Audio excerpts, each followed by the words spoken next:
الرحمن الرحيم قل هو الله أحد الله الصمد لم يلد ولم يولد ولم يكن له كفوا أحد. در دل نور ایمان آفرید، در شبی تاریک بنگر ماه تابان آفرید. با ملائک گفت آن دم آدمی را سجده کن، طوق لعنت در جهان از بهر شیطان آفرید. آن خداونده که در دل نور ایمان آفرید، در شبی تاریک بنگر ماه تابان آفرید. آن خداونده که در دل. بسم الله الرحمن الرحیم. ان الحمد لله نحمده ونستعینه ونستغفره ونؤمن به ونتوکل علیه ونعوذ بالله من شرور انفسنا ومن سیئات اعمالنا، من یهده الله فلا مضل له ومن یضلل فلا هادی له واشهد ان لا اله الا الله واشهد ان محمدا عبده ورسوله. آخرین موضوع عادت‌های قلبی. ما و شما تقریبا چندین هفته را سر موضوع عبادت‌های قلبی سپری کردیم که اکثرا مشکلات اعتقادی که بر مردم پیدا میشد در این مسائل عبادت هاست و اکثرا علمایی که در عقیده تخصص دارن اونا میگن که پیغمبرا در اصل یکی توحید ربوبیت است و یکی توحید الوهیت است. توحید ربوبیتی است که الله خالق آسمان هاست، خالق زمین است، خلق کننده انسان هاست. میگه این کل مردم ها امت های قبلی را قبول داشتن و کلشان میگفتن که اینمی خالق آسمان ها و زمین الله هست، لکن اکثرا مشکل امی امت ها در توحید الوهیت بود. توحید الوهیت که زیادتر شیطان مردم گمراه میکنن در توحید الوهیت یا توحید عبادت و توحید اطاعت است. خصوصا مشکلات زیادی بر مردم، حتی بر کسایی که زیاد خدا دیندار میگیرن، با وسوسه های شیطان نمی توحید الوهیت برشان مشکل پیدا میشه. چه قسم مشکل پیدا میشه؟ که مثلا در رکوع، در سجده، در دعا، در توسل، در این چیزا شیطان برشان راه های غلط نشان میده که ای پروا نداره، تو مسلمان هستی، فرق نمیکنه. پس بعضی از انسان های طاغوت صفت یا باز برشان خوشحال میشه که بیا بان این مردم بر من سجده بکنن، بیاین بر من رکوع بکنن، با نواز قانون الله قانون مرا تطبیق بکنن. از این خاطر اونا به منفعت خود اینا را بازی میدن و این مردم این بیچاره فکر میکنن که ولی کدام گپ چیز نیست، من با وجود خالق عقیده دارم، کلمه میخوانم، مسلمان هستم، دیندار هستم، پس با این کارا من چی نمیشه، من از دایره دین نمیبرایم. لکن مشکل عقیده در چی هست؟ مشکل عقیده در این است که انسان بسیاری وقتا عقیده اسلامی او تو نیست که والا من کلمه خواندم من مسلمان شدم. درست است، آدم با کلمه خواندن مسلمان میشه، لکن باید با مقتضیات کلمه زندگی بکنی. وقتی کلمه خواندی آمنت بالله و ملائکته و کتبه و رسوله و الیوم الاخر و القدر خیره و شره من الله تعالی و البعث بعد الموت و الجنت حق و النار حق. بسیار چیزا هستن که باید با کل جزئیات از تو ایمان داشته باشی و اینو بفهمی. اما مردم تو فکر میکنن و شیطان هم برشان وسوسه میکنن که تو کلمه خواندی خلاص دیگه تو نیاز نداری بعد از خواندن کلمه دیگه تو قرار از کل مشکلات خلاص هستی، فقط خلاصه را شروع کن، قدوری را بخوان. اینمی بسیار بر تو مهم است، در حالی که ما و شما چندین دفعه تکرار کردیم که رسول اکرم صلی الله علیه و سلم 13 سال مکمل فقط در عقیده کار میکرد و خطرناکترین چیزی که برای انسان مسلمان میرسه و خطر عقیده هست. مجرد که انسان شیطان از ساحه عقیده دور کرد باز تمام مشکلات دیگر برازی پیدا میکنه و این انسان بیچاره فکر میکنه که والله ما بسیار کار خوب میکنیم، ما کدام مشکل نداریم، میره من کلمه میخوانم، ما مسلمان هستم. پس اصل مشکل در چی هست؟ چی دشمنای انسانی هست و چی دشمنای جنی؟ اونا سر چی کار میکنن؟ اول سر عقیده کار میکنن. مثلا اگر یک نفر قناعت داد کمونستان، اگر یک، چرا نصف نفوس افغانستان مرتد ساختن؟ از عقیده دینی دورشان کردن. اینا چون دین نمیفهمیدن، چون عقیده را نمیفهمیدن، کمونستا برشان گفتن که برادر عزیز، وقتی که تو کلمه میخوانی، نماز میخوانی، بله، خب این کمونستان اصلا در مسجد میاد که نماز میخوانه، که عبادت هم میکنه، در روزه میاد روزه هم میگیره، ولی برش گفتن که تو خود قانون مهم نیست، عوض قوانین قرآنی چرا نظام سوسیالیستی را و اقتصاد سوسیالیستی را ما تطبیق نکنیم؟ این انسان چون در عقیده ضعیف بود قناعت کرد، پروا نمیکنه به دین پدرای شما. اما اگر یک نفر معنای کلمه را میفهمید که لا اله الا الله چی معنا نیست، هیچ کسی که مستحق عبادت باشه که ذات از او عبادت شوه و شریعت از او تطبیق شوه بغیر از الله. پس شریعت چی است؟ شریعت آنچه که از جانب الله آمده، اوامر الله این شریعت است، اوامر مخلوق قانون است. اوامر الله شریعت است، اوامر مخلوق قانون است. پس اونا میگن که ما عوض شریعت چی رو تطبیق میکنیم؟ قانون رو تطبیق میکنیم. در این نقطه که مردم قناعت دادن، خلاص و بردکه کلمه را در زبان میخوانه اما کافر است پیش خداوند. اگر 1000 مرتبه کلمه بخوانه، این چی است؟ پیش الله کافر است. چرا که آیت قرآن میگه که ان الحکم الا لله، حاکمیت یا حکم بغیر از الله به کس دیگه نمیشه. پس تو چطور مسلمان هستی که نماز در مسجد میخوانی و تطبیق قانون میریده پارلمان سوسیالیستی میشینی و او را تطبیق میکنی؟ مشکل اینجا پیدا میشد برشان. پس اینال اکثرا دشمنای اسلام مسلمان ها را در چی گمراه میکنن؟ در باب عقیده. طاغوت هایی که طاغوت گفته شده و چی میگه؟ میگه بیا به نمی سجده بکن. وقتی که یک نفر رفت به قبر سجده کرد، وقتی که یک نفر رفت به یک عالم سجده کرد، و وقتی که یک نفر رفت به یک سنگ سجده کرد، وقتی که یک نفر یک صفتی از صفات الله را به مخلوق داد، این از نگاه عقیده چی شد؟ در شرک مبتلا شد. لئن اشرکت لیحبطن عملک. الله به رسول الله صلی الله علیه و آله ای پیغمبر، تو پیغمبر هستی، لکن فکرت باشه ای پیغمبر که اگر تو در عبادت الله کسی را شریک کردی، تمام اعمال تو از بین میره. نمازت، روزت، حجت، زکاتت، کلمه، کلش از بین میره.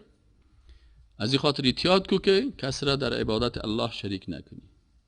این اساس عقیده هست. موضوعی که امروز ما و شما سر از او بحث میکنیم، این هم یکی از موضوعات اعتقادی هست،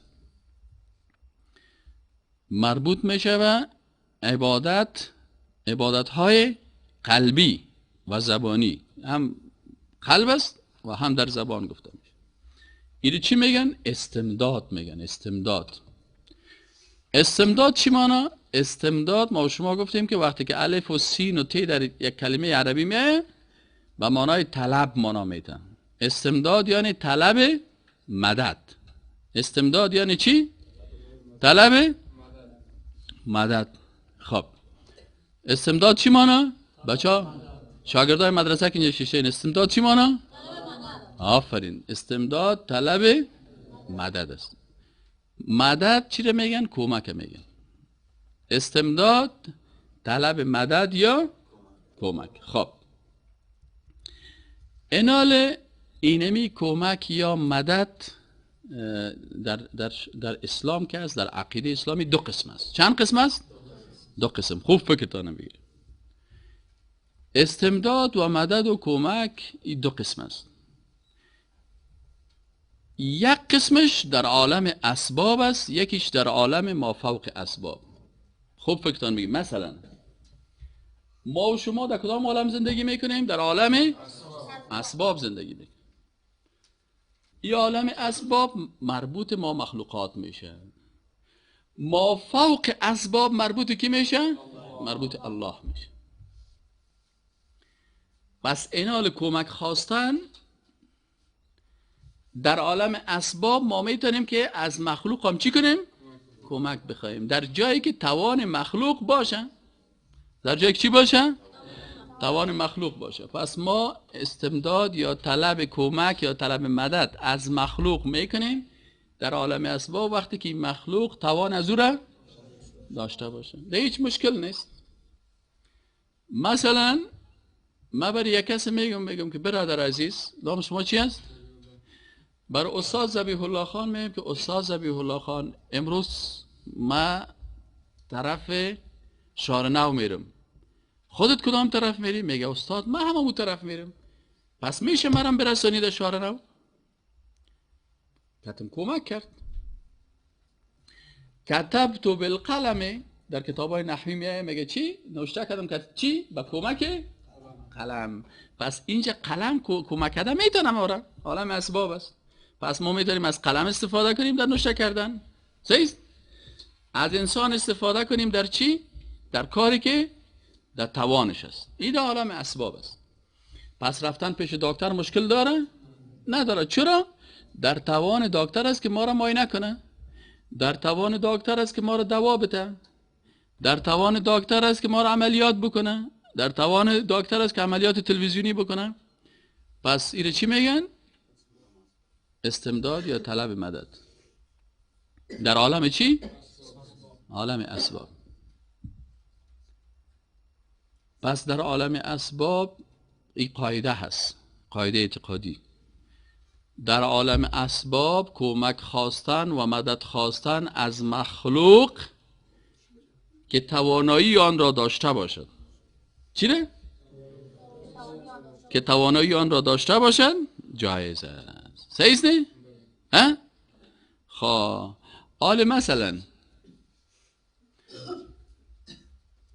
حال مثلا تو بیا شباس اون بچه به اینجا. چیز نامت؟ خیبر. خب محمد خیبر خان آل در عالم اسباب تو برای من یک گلاس آورده میتونی؟ آورده میتونی؟ یک گلاس؟ در گلاس اتاقتان گلاس هست؟ هوام هست؟ آورده میتونی؟ این حال اگه ما برای محمد خیبر میگم که خیبر خان یک گلاس برای من بیار، این کمک از این گرفتم یا نگرفتم؟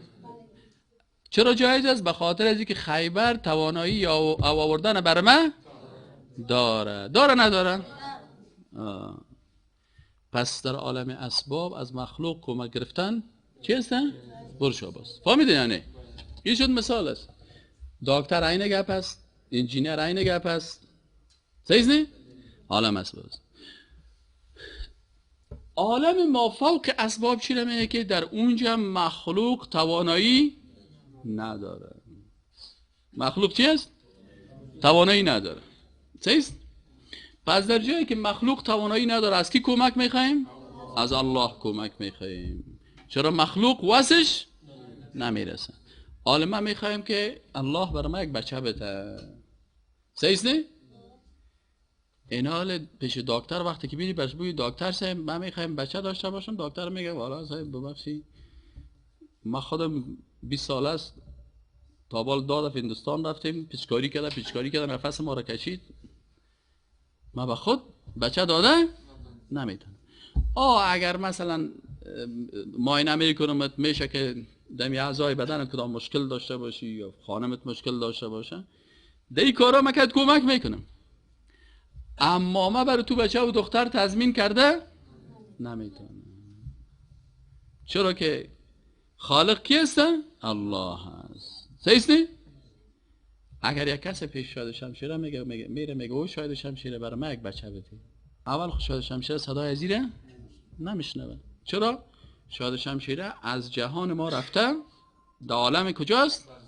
عالم برزخ است. پس شهدا، نبیین، صدیقین، شهدا و صالحینی که وفات کردن یا در عالم ماستن یا در عالم برزخ. عالم برزخ، عالم برزخ عالمی است که در قرآن عظیم شان الله سبحانه و تعالی دفتی گذاشتم خواندیم که چی میگن؟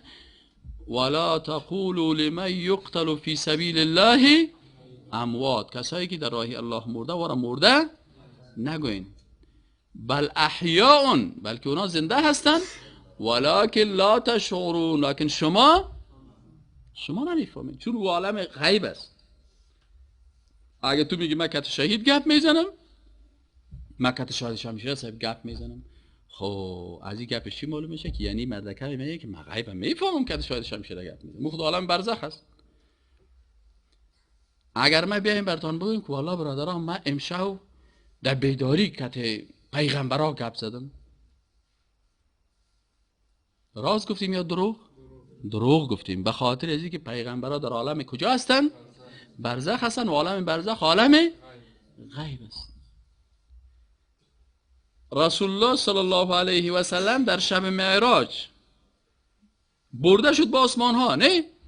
چرا در آسمان ها بردنشن؟ که از عالم غیب، از عالم ما برای ایره بردن به کجا؟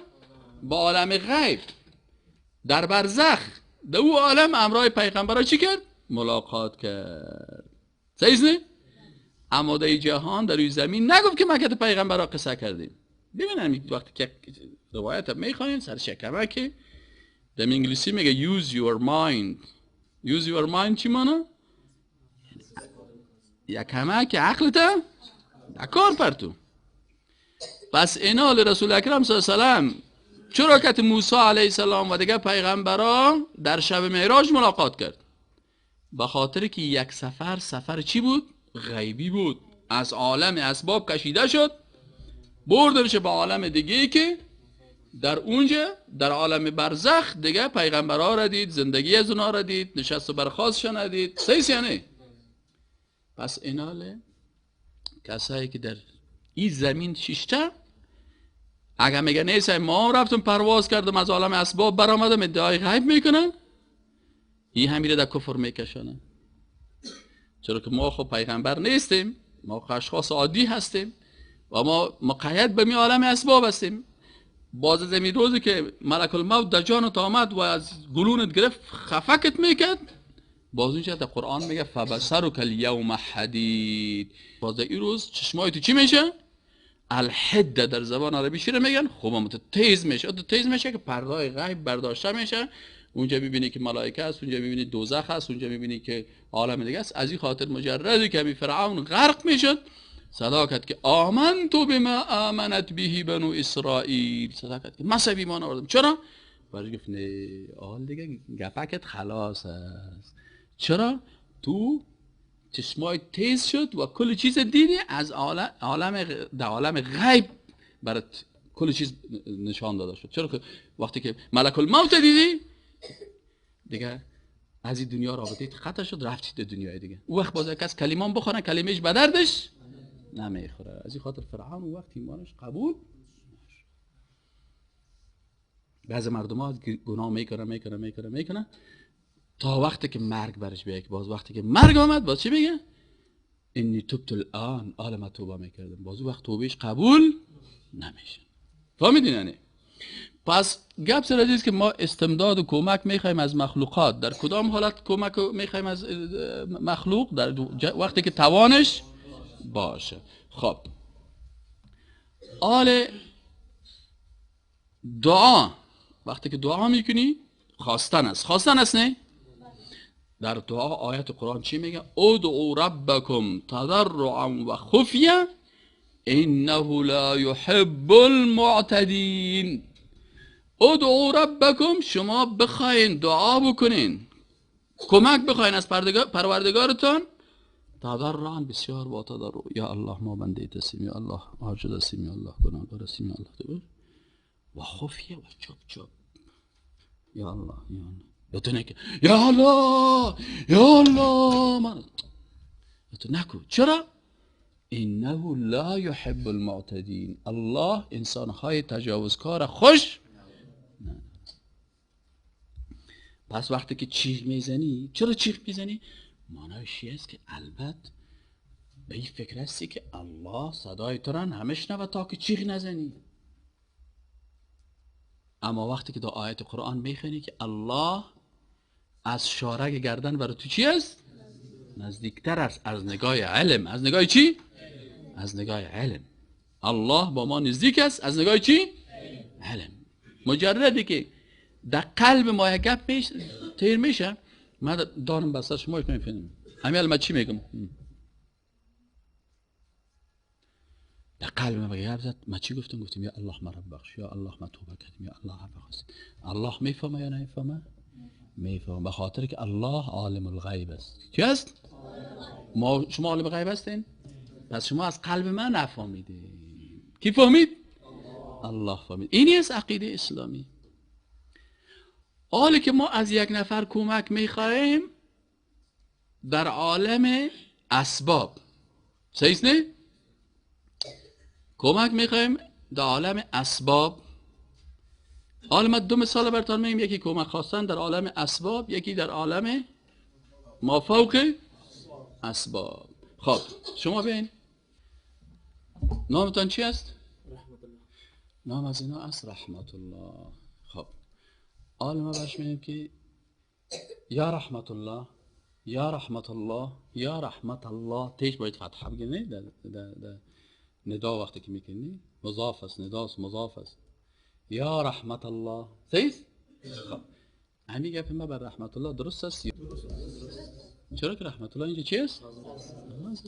صحیح نه؟ اگر نام از علی می بود نفتیم یا علی، صحیح؟ نامش محمد می بود یا محمد کیف حالک؟ پس یا بر ندای چی است؟ ندای کسی که به همراه تو حاضر است و نزدیک است. صحیح نه؟ ها؟ پس اینال وقتی که اینجا یا میگم، یا گفتن ما غلط است یا درست؟ چرا که رحمت الله خان در پیشریم چی است؟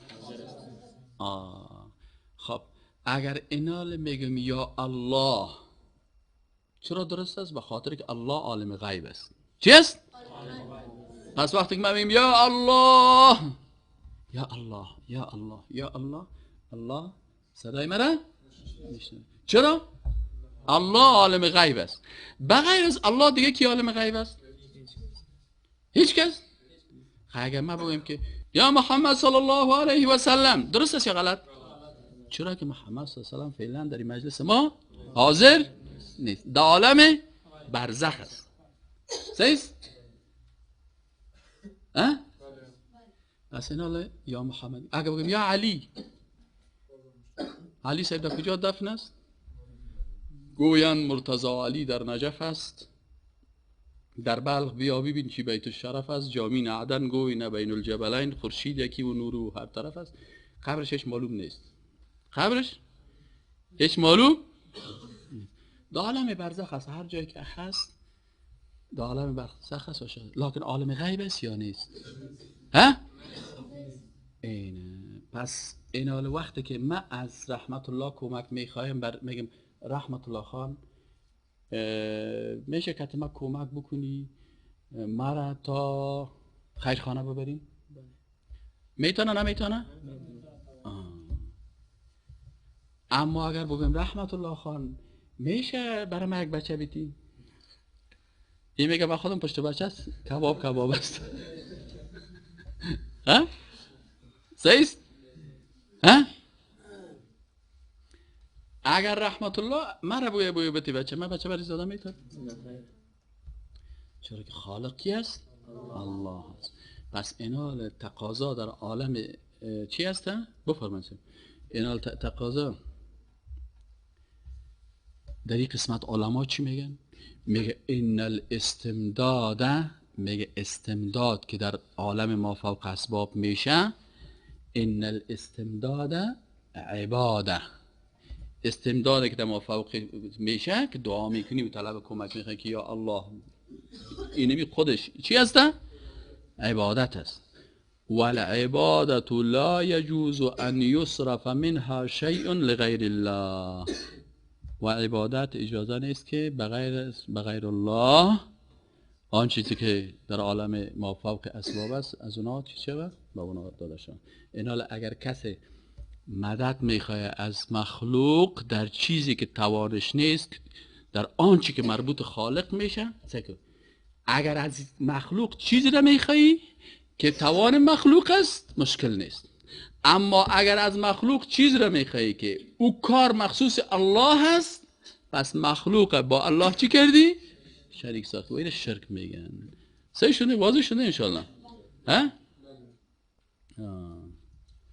از این خاطر شیخ احمد سرهندی رحمه الله که در احناف رو چی میگن؟ احناف رو میگن امام ربانی. گوش کنین. احناف شیخ احمد سرهندی رو چی میگن؟ امام ربانی میگن و میگن که مجدد الف ثانی است. در نظر از اوناست. او چی میگه؟ میگه والاستمداد من الاصنام والطواغیت فی دفع الامراض والاسقام كما هو شائع فيما بين جهلة اهل الاسلام عین الشرک و الضلاله. میگه طلب کمک خواستن از بتها و از طاغوتها. از طاغوتها بعضی کسایی که در این در پاکستان یا بعضی کسایی که خدا طاغوت ساختن، سفید کلام آدم شیشته، یکی پیشش سجده میکنه، یکی پیشش رکوع میکنه، یکیش پایش شماش میکنه و یکی صاحب نظیر پایش چخ میشه. میگه کمک خواستن از این طاغوتها که ما را مرض ما را جور کو، ما را ببخش، ما تکلیف داریم، مثل که میگه در بین جاهلای اسلام است عین الشرک و الضلاله. این امام ربانی چی میگه؟ میگه شرک است و گمراهی هست. فیکفرون من حیث لا یشعرون. میگه می بیچارا کافر میشن لکن شعور ندارن. سیزده؟ یا کافر میشن. و نظر الحیوان للمشایخ، و نظر کردن حیوانات بنام شیخ ها. صاحب ما صاحب بنام دینار بابا، پدر کلان ما دینار بابا نام داره. مردم میامدن صاحب ما و دینار بابا یک دانه گوسفند چی کردیم؟ نظر کردیم. ما یک گوسفند نظر کردیم به شاهد شمشیره، ما یک گوسفند نظر کردیم به فلانی شخص. میگه چی است؟ این امام ربانی چی میگه؟ و نظر الحیوان للمشایخ و ذبحه عند قبورهم، و ذبح کردن از این حیوانات در پیش قبر از اینا چی میگه؟ داخل فی الشرک. در چی داخل است؟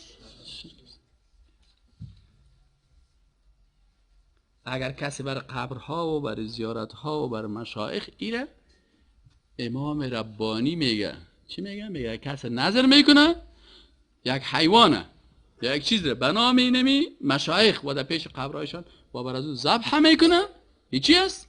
این در شرک داخل است. این حال کسایی که در زیر پای داماد مرغ ذبح میکنن، ذبح عبادت هست نیست؟ در شرک داخل شد نشد؟ هست نیست؟ در روسی ها میبینید میکنن نمیکنن؟ ها؟ اینه. از این خاطر امام ربانی صاحب چی میگه؟ میگه فیکفرون من حیث لا یشعرون. بیچاره کافر میشن لکن نمیفهمن.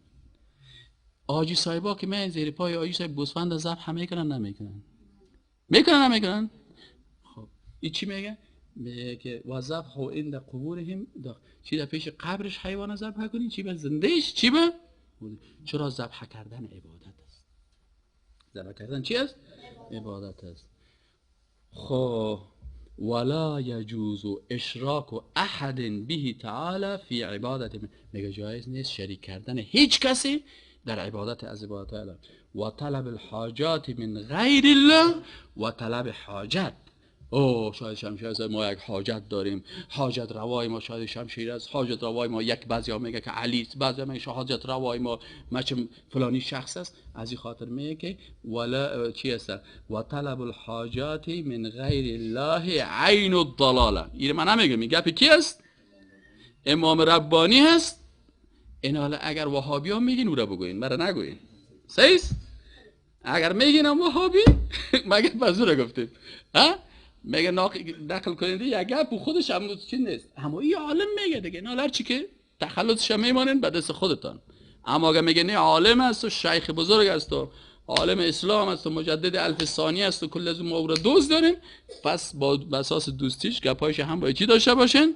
دوست داشته باشین. اما اگر کدام تخلصا میتین مرا نگوین، به خاطر از اینکه من نقل قول حضور میکنم. میگه و طلب الامام ربانی مجدد الف ثانی در نزد احناف چی میگه؟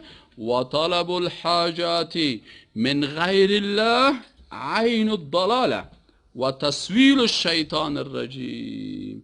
میگه چی میشه؟ میگه وقتی که این کارو تو میکنی این چی است؟ این مثل که تو را فریب داده و چی کردی؟ گمراهی شیطان راننده شده هست. پس خلاصه گپ چند قسم چی داریم؟ استمداد داریم؟ آفرین، دو قسم. یکی در عالم اسباب که ما زندگی میکنیم، یکی در عالم ما فوق اسباب. سه شد. در عالم اسباب از مخلوق در جای توانایی داره کمک خواسته میتونیم. در عالم ما فوق اسباب که توانایی مخلوق نیست فقط از کی کمک میخوایم؟ از الله میخوایم. کسی که در عالم ما فوق اسباب از مخلوق کمک میخوایم، مخلوق با الله چی کرده؟ شریک کرده و همین چی میشه؟ شرک میشه. و السلام علیکم و رحمت الله و برکاته. بیا برادر یک خلاصیش خود بگو. بسم الله الرحمن الرحیم. طوری که استاد فرمودن خلاصه درس ما شما روی بحث قلبی است و روی چیز بود، استمداد بود که استمداد بدون واسطه که استمداد در عالم اسباب، دیگر استمداد در عالم ما فوق اسباب. ما شما من حیث مسلمان میتونیم که در عالم اسباب از هم نوع خود در جایی که توانایی داشته باشه طلب کمک بکنیم و استمداد بگیریم، این کدام مشکل عقلی نداره. اما در عالم ما فوق اسباب چیزی که از توانایی انسان بیرون است ما نمیتونیم که از بنده یا از یک انسان دیگه چی بکنیم؟ طلب کمک بکنیم یا از او کمک بخوایم. پس اگر انسانی که میخواد از در عالم ما فوق اسباب از یک امنه خود کسی طلب استمداد بکنه، این به این معنی است که یک انسان دیگر را شریک خودم قرار داده، پس بنان از دایره عقیده اسلام بیرون میشه و به شرک داخل میشه. بسم الله الرحمن الرحیم. درس امروزی ما استمداد بود که خود استمداد در لغت به معنای خود استمداد به معنای کمک خواستن است و طلب مدد می باشه که در کل استمداد دو نوع می باشه که استمداد در عالم اسباب است که ما شما زندگی میکنیم در او انسان به او وابسته است و دیگر استمداد یا کمک خواستن در عالم ما فوق اسباب. استمداد در عالم اسباب برای انسان جواز است که انسان میتواند از امنه خود طلب اعانت بکنه، از او کمک بخواه، مدد بخواه، در جایی که توانایی از او را داره میتونه بر ما کمک بکنه. و استمداد که در عالم ما فوق اسباب است که تنها خاص قدرت از خداوند متعال داره که ما میتونیم از خداوند متعال بخوایم. در غیر از اگر ما کمک و استناد میخوایم از امنه خود و از انسان دیگر در عالم اسباب، چیزی که مربوط عالم اسباب نمیشه ما را از انسان میخوایم، در خود ما داخل شرک میشیم، چون صفات خالق به مخلوق میتیم.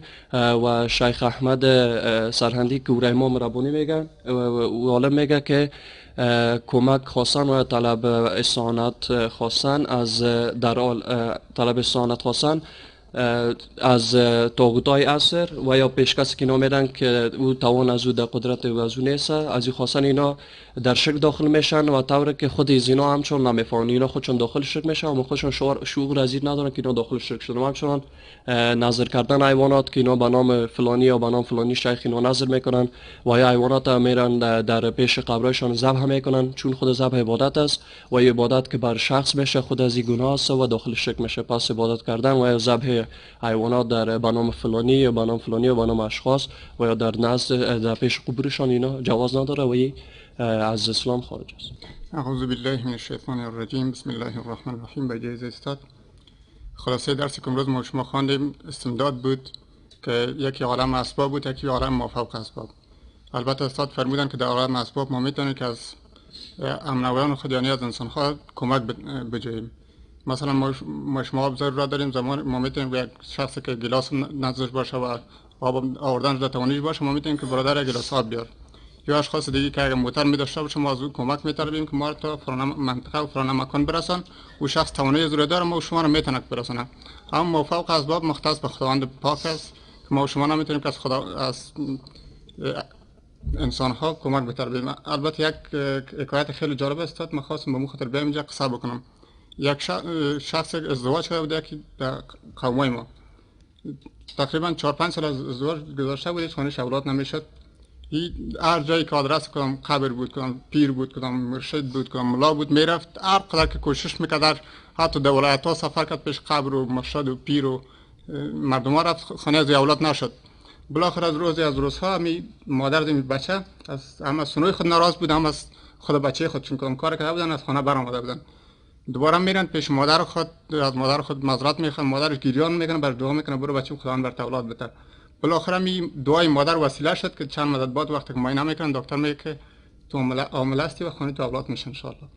حرام است وقتی که یک حیوان به نام مخلوق کشته میشه، اگر مرغ در زیر پای عروس کشته میشه، اگر گوسفند در زیر قبر کشته میشه، خوردن اینمی گوشت ازی حرام است. حتی بعضی از مفسرین اسلام میگن، بعضی از علما میگه که مثلا تو رفتی در یک منطقه گوشت خر بود، تو از گشنگی میمیری. من در یکی از کتابا دیدم یک عالم، یکی از مفسرین قرآن نوشته کرده بود که اگر در یک منطقه میری گوشت خر است و گوشت یک گوسفندی است که این گوسفند برای یک قبر، برای یک مخلوق ذبح شده و تو از گشنگی میموری، کدامش هم میگه بخوری؟ و عالم گفته گوشت خر است، خوب است که بخوری، حتی از این گوسفند در این حالت هم باید نخوری. که از از اون کده چی میشه؟ چتل میشه. اینا رو کسایی که صاحب در زیارت ها شیشتن و گوسفندا صاحب به نام زیارت میه و نزد زیارت میه و بزرگ زیر پای زو میکشن و مرغ زیر پای عارس میکشن و کسایی که در محفل های صاحب میره گوسفند زیر پای صاحب کشته شده، یا صاحب از گوشت خرام گوشت مردارتر خوردن. این بچه یک سوال داشت. تکت چی؟ تکت لاتری قمار است، حرام است، نارواست. و اگر مثلا کسایی که عوض تکت لاتری عوض از حرام، اگر اینا به عوض تکت لاتری لطف میکردن، یک فابریکی قالین بافی جور میکردن، هم سنت افغانستان پیش میرفت و هم یک 3-4 هزار زن بیوده او کار میکرد، سیزنی فکر میکرد. اما یا مردم کلشان در چی داخل کردن؟ در قمار داخل کردن. از رئیس سرمیاش گرفته تا اونمو زیر دستا و تا اونمو کسایی که لاتری فروشی میکنن و کسایی که میخورن در اینمی آیت قرآن داخل هستن که یا ایها الذین آمنوا انما الخمر والمیسر والانصاب والازلام رجس. چی است؟ پس لاتری رجس است، چتلی است. من عمل شیطان، از عمل کی است؟ فاجتنبوه، از شما چی کنین؟ اجتناب کنین. درود گفتن بالای رسول الله صلی الله علیه و سلم وقتی که مشنوه به دو عقیده باشین. یک عقیده ای است که ملائکه بر از او انتقال میده، مثل که نامه یک کس را یک کس بر یک کس میرسونه. سیزنی؟ انال رساندن درودها بر رسول اکرم صلی الله علیه و سلم چون او در عالم برزخ است و در عالم اسباب، از عالم اسباب رابطه چی شده؟ قطع شده. چرا اگر در عالم اسباب باشه خیلی چرا رهبریت جهاد به دوش نمیگیره؟ اگر در عالم اسباب است که مردم ها گپ میزنن چرا نمیه مثلا ما خوب است اینجا شیشته باشم یا رسول الله صلی الله علیه و سلم؟ طبعا او ما کل ما به خاک پایش هم نمیارزیم. پس رسول الله صلی الله علیه و سلم از عالم اسباب مکلفیتش چی شده؟ خلاص شده، قطع. این حال اگر درود رسول الله صلی الله علیه و سلم بگوییم که ملائکه میبرن برش مشکل نیست، اما اگر بگوییم نه رسول الله صلی الله علیه و سلم عالم غیب میشه و اگر پای ما رو در غیب، اینجا عقیده مشکل پیدا میکنه. حالا مثلا تو در امریکا یک نفر است نه موبایل در پیش چوبان کاتش گپ زده میتونی نمیتونی؟ سیس نه گپای تو میشنوه.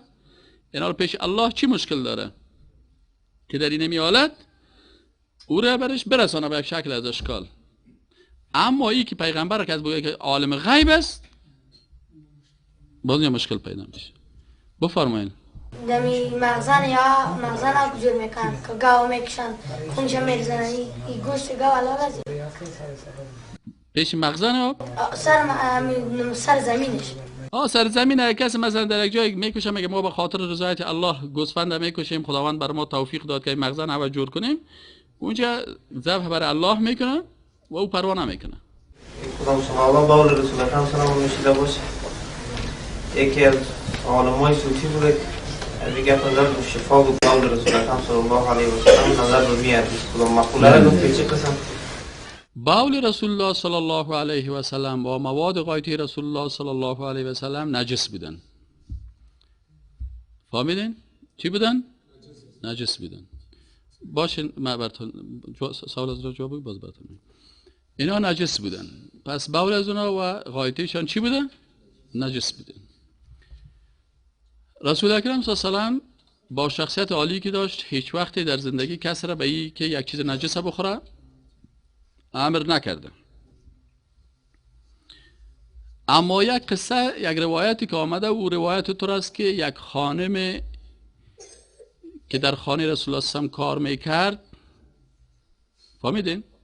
در خانه رسول الله صلی الله علیه و کار میکرد، ام ایمن یک زن بسیار پیش سفید سال خورده بود و رسول الله صلی الله علیه و وقتی که سنش پخته شد، کلان شد، طبعا آدم شما خود جوان هستین وقتی که ریش سفید شدین بخیر گپا رو میفهمین، اکثرا ریش سفیدایی که سنشان بسیار پخته میشه بازی همراه خود یک کوزگک می داشته باشن که شو برآمده نمیتونه، به تشناب رفته نمیتونه، دمو کوزگک همون باول خودن میکنه. یا مثلا اگر شما کدام وقت می شفاخانه برین، اکثرا کسایی که دستای پایشان شکسته، کمرشان شکسته، یا چون خسته نمیتونن، بر از اینا همون پایوازش همون کوزگک میاره و همون باول خود در بین از همون کوزگک میکنه، باز همون پایوازش کوزگک چی میکنه؟ خالی میکنه. رسول اکرم صلی الله علیه و سلم هم تو کدام کوزگک یا ظرفکی داشته که به خاطر سن بزرگش بوده یا نمیتونسته یا تکلیف داشته مریض بوده، پس ابو ظرفک چی کرده رسول اکرم صلی الله علیه و سلم؟ دمو باول خود میگه. لکن به اساس حیایی که رسول الله صلی الله علیه و سلم داشت، به اساس اخلاق خوبی که رسول الله صلی الله علیه و سلم داشت، از کسی دیگه تقاضا نمیکرد که مرو برش خالی بکنه، خودش خپه کرده چی میکرد؟ خالی میکرد. سیست کدام روزی خانمی که آمده که می اتاق که رسول الله صلی الله علیه و سلم جارو بکنه، اشتباهاً فهمیدین؟ اشتباهاً همون ظرف خیلی آب کرده، به خیلی تو ددان خود نزدیک کرده و پس پایین کرده، خلاص. در این همی روایات همین قسم اومده. پس در اینجا این خانم چی کرد؟ اشتباه کرد. یک وقتی یکی از خودگوی ما بود، بیچاره بیادرش رادیو سازی میکرد، خواهرش نافهمیده امی ظرف تیزه و خیلی او کرده چی کرده؟ نوشیده بود. حتی رودگاکایش سلام ایده بود. یکی دیگر هم خبر شدم که کاکا نسواری آمده، صاحب نسوار میکشید، این صاحب صبحکی بچه که از خواب خیزه همی تفدانی دیده خیلی او کردن. پس این تو اشتباهات بعضی اوقات چی میشن؟ اما در اینجا نه او ملامت است نه این ملامت است، چون او امر نکرده که بگی تیزه و بخو و این هم نگفته که خودش اشتباه کرده. صحیح نه؟ این حال ایره بعض مردم ها متاسفانه همی جوانا که است، حتی همی بعض کسایی که هستن و احساساتی برخورد میکنن. همی دعوتگرایی که جوان هستن یا دعوت با احساسات تیز میکنن، تون گپ میزنن، الا مشرک شدی، الا کافر شدی، الا بیدین شدی، الا مرتد شدی. در حالی که مدام ایران میامدم همراه اخترخان برش گفتم سعی که در قرآن دعوت چه قسم است؟ الله برای یک مملکت یک پیغمبر روان میکنه، لکن برای یک دشمن خطرناک خود که دعوای ربوبیت میکنه برای دو پیغمبر روی میکنه. به فرعون چند تا رای کرد؟ برای چی گفتن برای دو تا پیغمبرا؟ وقولا له قولا لینا. برای فرعون که دعوای خدایی کرده برش میگه سخنای چی بگین؟ حالا ما شما به یک نفر بیچاره میریم، ما یک روز پاچایم کشال است، یک نفر میگه جمع کو پایتا، حالا پاچایت بالا کن. حالا برای فرعون خدا گفته قول نرم بگو. من خاص فرعون بدتر نیستم وطن. پس بعضی دعوتگرای جوان در دعوت هم تندی میکنن و دعوتگرایی که در جهاد هم هستن واسه جوانایش پیرایش کمک احتیاط میکنن و جوانایش کمی گیر کرد. صحیح نه؟ دل از مجارم مقابل از زندگی سیاه میکنه. پس اینال گپ سرازی بود که بعضی کسا در گپا در احادیث چی میکنن؟ احساساتی پرداز میتن. اینی پرداز ها را اسلام برش ضرورت نداره. در حدیث مشکل نیست. در چی مشکل است؟ در گپ اینمی شخصی که یه حدیث چی کرده؟ پرداز داده رفته که او مردم که او فلان شد، در حالی که گپا کلش گپای ازو است و غلط است و به نفع اسلام هم نیست و اسلام به او ضرورت هم نداره و نباید گفته شد. میگه در چهارم حیات صحابه، میگه در جلد چهارم حیات صحابه به این شکل که ما گفتم اومده به شکل که مردکه و قسمه که ما گفتیم. من نمیخوام فهمیده بودم اما پردازش نگاه دادن. شما استاد مصروف درس هستن تشریح میدن، باز دوستان نمیان نافل میخوانند که اولویت در احادیث آمده، که یک صحابی مبارک وقتی که آمد در مجلس شیشت رسول الله خطبه میخوان، رسول الله برش گفت که تحیت المسجد خواندی، از این خاطر او را گفت که بخی تحیت المسجد بخوان. پس برادرایی که به می حدیث عمل میکنن در واقعی که در درس میان و یا در خطبه میان، امی دو رکعت تحیت المسجد میخونن. مثلا حتی در نماز صبح تحیت المسجد است من میخونم، لکن بسیاری کسا می نمیفهم. شما تحیت المسجد در نماز صبح میخونین؟ چون ما سنت در کجا میخونیم؟ در مسجد در آمده چی میکنی؟ میخونین؟ اونت یک نفر است که سنت رسول الله همه یاد داره. اینال مشکل در افغانستانی است که بعضی کسا سنت اعدام کردن نمیتونن و مانع هم میشن. از این خاطر او را گپ بده، بگو او نگوش که من تحیت المسجد میخوانم، سنت در خانه بخوان. صحیح نه؟ دو رکعت بخوان. ما اکثر میایم در مسجد ما میخوانم، مردم فکر میکنن من همین سنت دو رکعت سنت من، در حالی که رسول الله صلی الله علیه و سلم یک کتاب است میگه ماذا یحب النبی و ماذا یبغض. من خواندم میگه رسول الله هم چی را دوست داشت؟ میگه رسول الله صلی الله علیه و سلم دوست داشت که نمازهای سنت در خانه خوانده شود. رسول الله هم چی را دوست داشت؟ نمازهای سنت در کجا خوانده شود؟ دو نماز که رسول الله صلی الله علیه و سلم در مسجد خوانده ثابت است. نه دو نماز سنت، دو قسم سنت رسول الله صلی الله علیه و سلم، یکی تحیت المسجد در مسجد سنت خوانده و یکی تراویح. دیگه سنت های خود رسول الله صلی الله علیه و سلم در کجا میخوان؟ حالی که در خانه سنت بخوانی صاحب چی یک تاپی کټی دمی فرق سرت میزنه. و از این تاپا زیاد ما و شما زیاد خوردیم. یتیم قدر سیلی خورده که سیلیگکا صحیح نه؟ یتیم پچیشه؟ پجارا پخت. بله سر. خب امروز من نمیفهم که شما در جوش آمدین یا ما بیچاره را عاجز گیر کردین. دم یک روز میخوای سوالای روز زیاد شد، دیگه سوال نیست. بفرمایید این برادر بسم الله. مثال بنایا خیرات میدن، چیزی را مثال صدقه میکنه. یا یک قضیه میسازی میمره یا بنامی از خیرات میشه. همین از نظر اسلام چی است؟ از نظر اسلام خیرات چی است؟ سبعتون هفت طایفه مردم است که در زیر سایه عرش الله می باشند در روز قیامت. یک طایفهش کی است؟ که خیرات میده با دست راست خود. چی معنا؟ اینی یک پنجایی را میخوای خیرات بده با دست راست خود میده، دست چپش چی معنا؟ این قسمی خود نمیشه. الان دست چپ ما خبر شد. علما میگن مفهوم حدیثی است که یک کسی یک صدقه را میده که مردم به صدقه از او خبر نشن. ایناله صدقه که خودت میتی، اگر پدر کلانت یا یک دوستت فوت میکنه، میخوای به خاطر رضایت الله و به خاطر که بر از او منفعت برسه 1000 روپیه صدقه کنی، 10,000 صدقه کنی. اسلام چی میگه برات؟ اسلام برات میگه که اینه میره آرد بخر، روغن بخر، سودا بخر، پوت کده در خانه یک غریب و مسکین و بیچاره ببر بتی. امی 10,000 ببر در مدرسه، با امر مدرسه بگو صاحب امی تفلکایی که اینجا درس میخوانن اینه میا صاحب کچالو خورده و لوبیا خورده گرده درد شدن بیخی، بر از امی خوب اینه یک دونه گوسفند بگی اما تو برشان یک هفته خوب اما تو گوشت گوسفند بده، الله ایره قبول میکنه. اما روز دود اسلام نیست، نان خوردن در روز اول در خانه مرددار نیست، شوجمگی در اسلام نیست، چل در اسلام نیست. از این خاطر این رواجهای خارجی هست. ایره چرا بعضی مردم ها محکم گرفتن؟ ما یک وقتی یگان تا استادا داشتیم بازار میفتیم، استاد همین گپا رو چرا کشیدین؟ گفت مردم افغانستان بسیار کنجوس مردم است، تا که ننیش نمره بابیش نمره یک لقمه نان نمیته. ما هم سرشان تو چل جور کردیم که تا روز چل دلش از زندگی سیاه میکنیم. پس این در اسلام نیست و چیزی که در اسلام نیست به نام اسلام میشه. این بدعت هست و بدعت ضلالت هست و انسانهای گمراه. از این خاطر کسایی که روز 2 میکنن، روز 3 میکنن، شب جمعگی میکنن، 40 میکنن، چون مخالفت با رسول الله صلی الله علیه و سلم میکنن. پیغمبر نکرده. از این خاطر پیغمبر سلام چی گفت برای مردم؟ یک گپ گفته. وقتی که جعفر رضی الله عنه وفات میکنه میگه اصنعوا لآل جعفر طعاما، شما برین چی کنین؟ با خانواده جعفر شما چی کنین؟ طعام برین. مثلا ما پدرکالانم فوت کرد، صحیح؟ ما پدرکالانم فوت کرد، این جیبه میپالم کلی پیسا را صاحب از این جیبای میکشم میپرتم. خب حال پدرکالان خب فوت کرد دیگه کسام نیست، کل گپ سر ما است. خب حالا ما چطور کنم؟ به خدا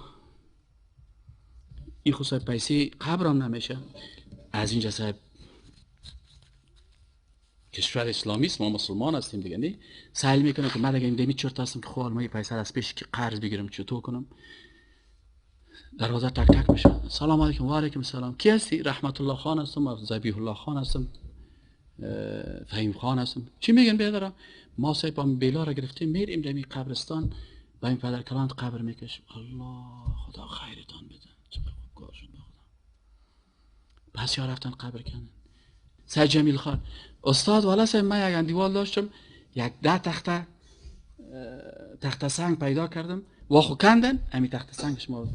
الله شما را اجر بدنی چقدر خوب شد. صحیح که اینی اسلام است. صحیح نه؟ باز صاحب ای خود کرد آجی بریاله اومد. السلام علیکم استاد. و علیکم السلام. آجی صاحب خیریت است؟ والا استاد من برای من کسی زنگ زد که خانه شما صاحب پدرکلان فوت کردن. من دیگه از امیرا میامدم دمیرا دمی دکان ما دکاندارا رو میشناختم. من خود چی است رفتم یک 20 متر تکی کفن آوردم امیر به پدرکلانت از طرف مجیکو کفن. الله تو را اجر بده. ما دیگه شیشتیم صاحب. بعد از اون جنازه را میبریم باز یک کسی دیگه آمد برابر شد. چیست نام خودت؟ عطاالله خان. آمد که استاد بله صاحب ما برای این محترم کلان است جنازه را اگر دور میبرین امیر این محترم خود من میبرم. الله تو را اجر بده. حفیظ الله خان ای آمد گفت استاد والا من یک دانه سرویس داشتم امی سرویس گرفتم اگر دم جنازه مردم میبرین امی سرویس شین ما صاحب در سرویس ما آوردیم 30-40 نفر جای میشه اگر جای دور میبرن. والله جزاک الله خیر.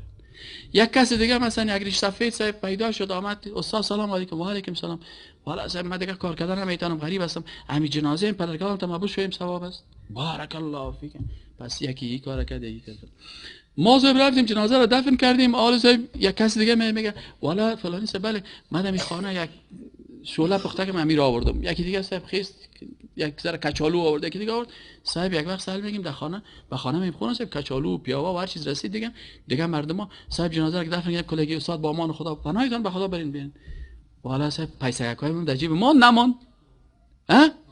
کل مردم آمدن خلاص جنازه دفن شد مشکل نیست. روز دوم کس نامد روز سوم کس نامد خلاص اینه مسلمانی بود. اگر کدام کس آمدم یک تعزیه داد که خداوند الله ببخش میگم خب خداوند شما را ببخشه بری پرید بخواد. اگر نه که صاحب من این پیسه ها را میمانم. ذبیح الله خان آمد که استاد سلام علیکم. و علیکم السلام. ما خب پاره داشتم برای من یک کباب بخوای.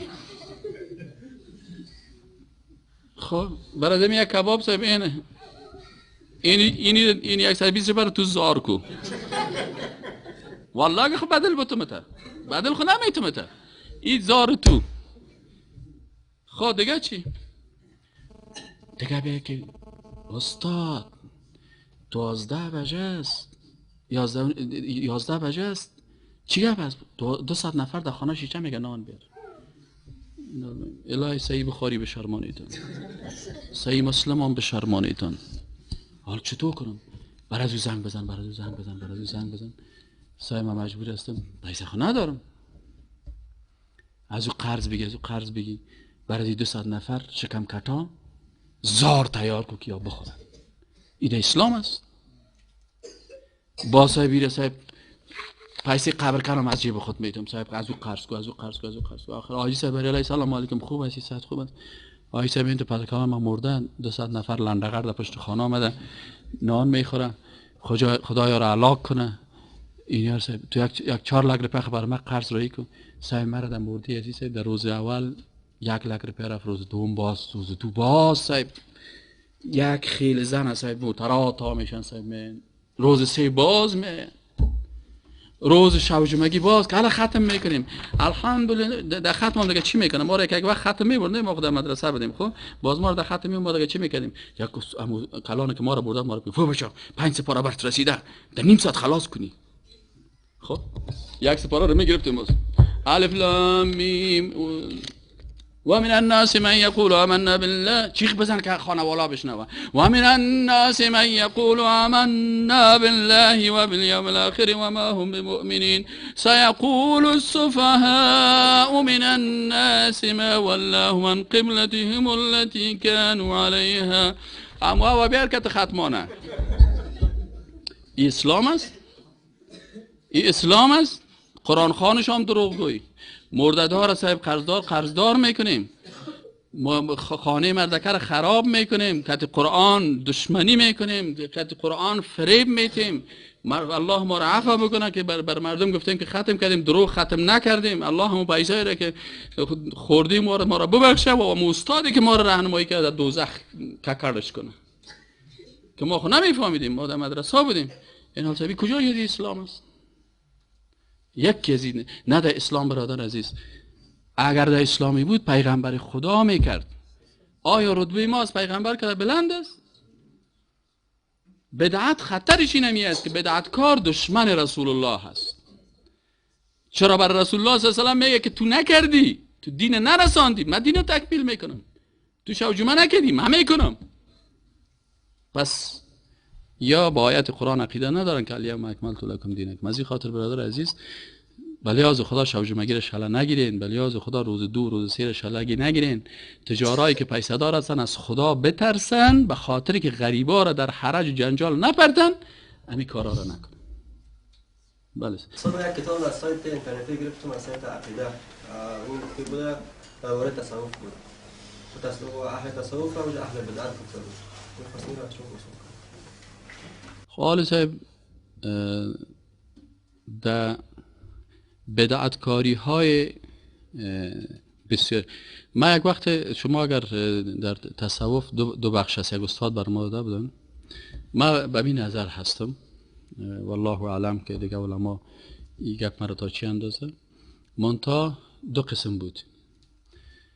یکی استاد ما بر ما درس داد، گفت در اول که بود زهد بود، تقوا بود، عبادت بود، جهاد بود. انسان هایی که می گفتن که ما خوب زاهد و با تقوا هستیم، ما در صف اول جهاد قرار داشتن، در صف اول توحید قرار داشتن. با گذشت زمان این زهد و تقوا و این گپ ها به چی تبدیل شد؟ متأثر شد با اعتقادات نصرانی ها، هندوها و دیگه. تسبیح های 1000 دانه‌ای، ترک دنیا، ازدواج نمی کنم. اینیا کلش بدعت و خارج از چی هستن؟ از اسلام هستن. بناهن اگر یک کس را دیدی که دعوای زهد و تقوا را میکنه ولی مخالف با قرآن و سنت است، این انسان بدعتکار و بیدین است. اگر یک نفر گفت من زاهد هستم و با تقوا هست، از تو که در صف اول جهاد قرار داشت، عقیدهش مطابق قرآن و سنت بود، اهلا و سهلا، رتبهش از رتبه امام کرده چی است؟ بلندتر است. و السلام علیکم و رحمت الله و برکاته. نور ایمان آفرید در شبی تاریک بنگر ماهی تابان آفرید با ملایی گفت آن دم آدمی را سجده کن توق لعنت در جهان از بهر شیطان آفرید آن خداونده که در دل نور ایمان آفرید در شبی تاریک بنگر ماهی تابان آفرید آن خداونده که در دل نور ایمان آفرید در شبی تاریک بنگر ماهی تابان آفرید آدمی بیچاره را بین گرزی بحری گندمه کرده از جنت بیرون پیری دهقان آفرید آن خداونده که در دل نور ایمان آفرید در شبی تاریک بنگر ماهی تابان آفرید آن خداونده که در دل نور ایمان آفرید در شبی تاریک بنگر ماهی تابان آفرید حضرت ابراهیم را آن رحمتی خود به